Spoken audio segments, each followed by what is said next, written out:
जय हिंद वॉरियर्स, स्वागत है आप लोगों का मिशन सक्सेस क्लास पर। दोस्तों, आज की इस वीडियो में हम आप लोगों को कुषाण वंश का कुषाण वंश का टॉप 20 वीवीआई ऑब्जेक्टिव कराने वाले हैं। टॉप 20 वीवीआई ऑब्जेक्टिव क्वेश्चन कराने वाले हैं। किससे संबंधित है? कुषाण वंश से संबंधित है।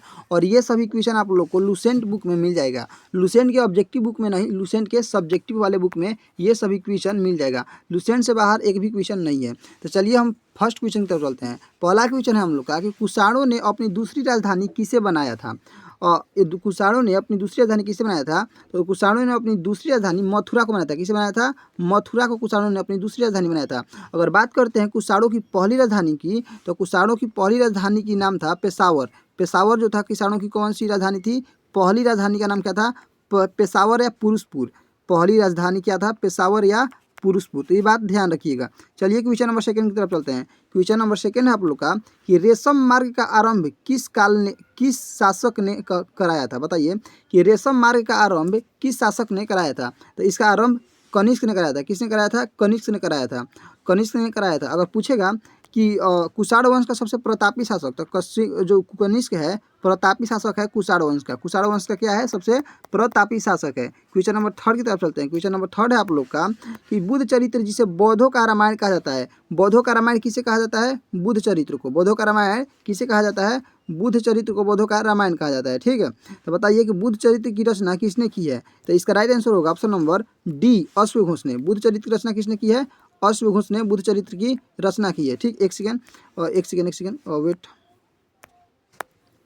बस हो गया।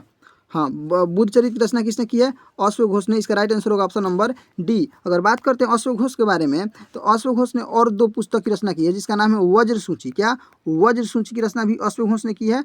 और बात करते हैं इसकी सौदरानंद की भी जो रचना है किसने की है? अश्वघोष ने ही की है।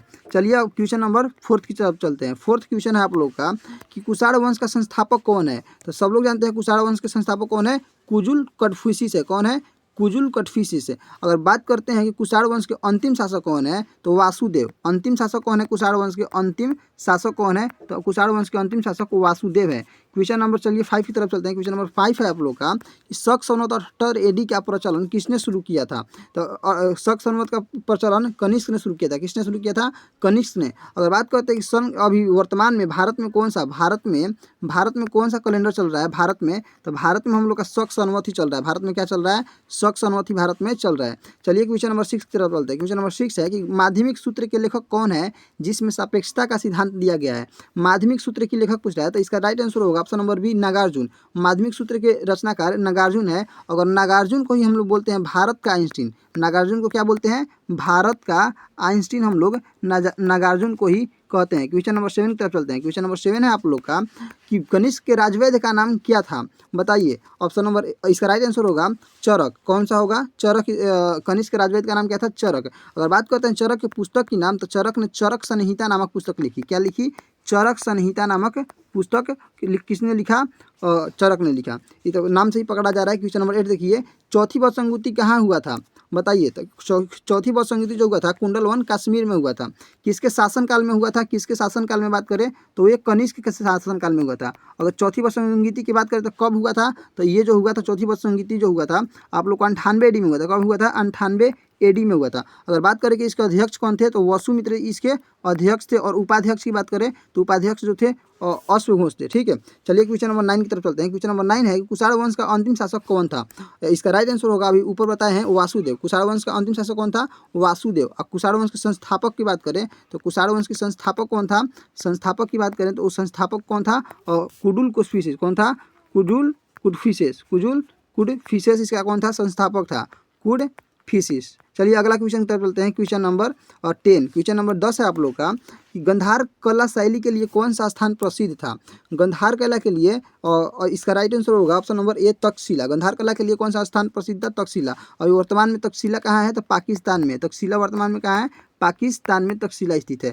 अगला क्वेश्चन की तरफ चलते हैं। क्वेश्चन नंबर 11 कि कनिष्क के सिक्कों पर पहली बार किस यूनानी देवता का अंकन हुआ था? बताइए। तो इसका राइट आंसर होगा ऑप्शन नंबर सी, हेलियोस देवता का। हेलियोस देवता का अंकन हुआ था। अगर बात करते हैं हेलियोस देवता कौन है, तो यूनानी के सूर्य देवता हैं। यूनान के सूर्य देवता हैं कौन? हेलियोज। यूनानी के सूर्य देवता हेलियोज है, जिसका अंकन सिक्कों पर पहली बार हुआ है। कनिष्क के सिक्कों पर पहली बार जिसका अंकन हुआ है हेलियोज का हुआ है। ये कहाँ के है? यूनानी के सूर्य देवता है। अगला क्वेश्चन है क्वेश्चन नंबर 12 कि महाभिभाष सूत्र के रचनाकार कौन है? तो महाभिभाष सूत्र के रचनाकार ये है, कौन है? वसुमित्र है। कौन है? वसुमित्र है। ठीक है, वसुमित्र के बारे में अभी बता चुके हैं कि बुद्ध चरित्र की रचना भी किसने किया है? बुद्ध चरित्र की रचनाकार कौन है? बुद्ध चरित्र के वसुमित्र है। वसुमित्र और बुद्ध चरित्र रचनाकार वसुमित्र नहीं है, एक सेकेंड, थोड़ा माइनर मिस्टेक हो गया है। और बुद्ध चरित्र रचनाकार अश्वघोष है। ठीक है, बुद्ध चरित्र रचनाकार कौन है? अश्वघोष है, वसुमित्र नहीं है। इसको इरेज कर लीजिए। ठीक है, इसको इरेज कर लीजिए, बुद्ध चरित्र रचनाकार नहीं है, वसुमित्र। बुद्ध चरित्र रचनाकार कौन है? अश्वघोष। अश्वघोष का रचनाकार कौन है? अश्वघोष। अश्वघोष ने क्या लिखा है? बुद्ध चरित्र। बुद्ध चरित्र किसने लिखा है? अश्वघोष ने। ठीक है, तो ये थोड़ा माइनर मिस्टेक हो गया था। चलिए क्वेश्चन नंबर 13 की तरफ चलते हैं। क्वेश्चन नंबर 13 आप लोग का कि कुषाणों ने चीनियों से कौन सी उपाधि ली है? तो कुषाणों ने चीनियों से देवपुत्र का उपाधि लिया। किसका उपाधि? देवपुत्र का। अगर बात करते हैं सुल्तान के बारे में, तो मध्यकाल में राजा को क्या कहते थे?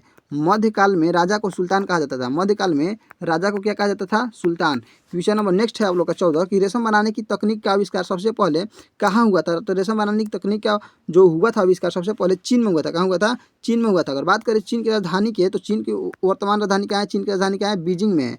चीन की राजधानी क्या है? बीजिंग। नेक्स्ट क्वेश्चन की तरफ चलते हैं। क्वेश्चन नंबर 15 कि कनिष्क बौद्ध धर्म की किस शाखा का अनुयायी था? तो ये जो कनिष्क था बौद्ध धर्म की महायान शाखा का अनुयायी था। किस शाखा का? महायान शाखा। महायान शाखा का ग्रंथ कैसा था? किस भाषा में लिखा गया था? तो महायान शाखा का जो ग्रंथ था संस्कृत भाषा में लिखा गया था, और हीनयान शाखा का जो ग्रंथ था वो पाली भाषा में लिखा गया था। नेक्स्ट क्वेश्चन की तरफ चलते हैं। क्वेश्चन नंबर 16 कि शुद्ध सोने के सिक्के सबसे पहले बड़े पैमाने पर किसने जारी किए? तो कुषाणों ने जारी किए। किसने जारी किए? कुषाणों ने जारी किया। कुषाण के सबसे अंतिम शासक कौन थे? कुषाण वंश के सबसे अंतिम शासक की बात करें, वासुदेव। कौन थे? वासुदेव। वासुदेव। ठीक है, नेक्स्ट क्वेश्चन है क्वेश्चन नंबर 17। क्वेश्चन नंबर 17 है आप लोग का कि मथुरा संग्रहालय में किस काल की मूर्तियां का संग्रह सबसे अधिक है? तो कुषाण काल की। मथुरा संग्रहालय में कुषाण काल की मूर्तियों का सबसे ज़्यादा संग्रह है। ठीक है, अगर बात करते हैं मौर्य काल के बारे में, तो मौर्य वंश के संस्थापक कौन थे? चंद्रगुप्त मौर्य। कौन थे? चंद्रगुप्त मौर्य। चंद्रगुप्त मौर्य मौर्य वंश के संस्थापक थे। नेक्स्ट क्वेश्चन की तरफ देखते हैं। क्वेश्चन नंबर 18 सवाल आप लोगों का 18 की कनिष्क की मृत्यु कब हुई थी? कनिष्क की मृत्यु की बात कर रहा है तो इसकी मृत्यु 102 AD में हुई थी। अगर बात करते हैं 78 AD में कब हुआ था? 78 AD में शक संवत लाया गया था। शक संवत जारी किया गया था कब? 78 AD में। नेक्स्ट क्वेश्चन है question number 19, second last question आज का कि कुषाण काल में किस क्षेत्र में सबसे अधिक विकास हुआ है? तो वास्तुकला। किस क्षेत्र में सबसे अधिक विकास हुआ है?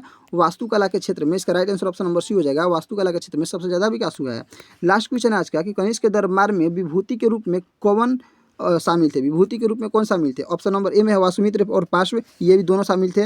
ऑप्शन नंबर बी में है नागार्जुन और महाचेत, ये भी शामिल थे। सी में संरक्षक, ये भी शामिल थे। लास्ट ऑप्शन है उपयुक्त सभी, तो ये सभी शामिल थे। तो इसका राइट आंसर होगा ऑप्शन नंबर डी। तो दोस्तों आप लोग बताइएगा कमेंट में कि वीडियो कैसा लगा। टॉप 20 क्वेश्चन था और ये सभी क्वेश्चन लुसेंट बुक का था। बताइएगा वीडियो कैसा लगा। अगर अच्छा लगा तो लाइक से सब्सक्राइब कर दीजिएगा। मिलते हैं नेक्स्ट वीडियो में।